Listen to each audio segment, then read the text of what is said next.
Today we're working on pumps, and we're going to show you how to properly prime a pump, a diaphragm pump. You want to start by opening the priming valve in the back of the pump. It's this little knob here. Turn it clockwise as you look from the front of the pump. So clockwise as you see it from the front, just a couple of turns, just open that valve. Once that valve is open, you can get the pump to run by pressing this double arrow button on the lower right-hand corner and hold it in.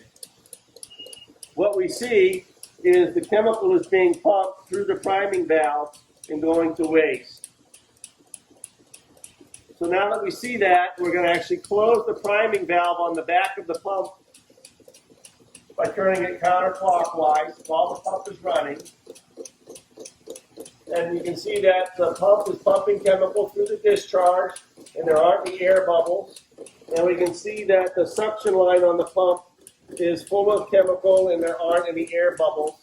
So now I'm going to release the pump and let it not run any longer, and close the cover. And I'm just going to check that priming pump valve on the back again and make sure it's nice and tight.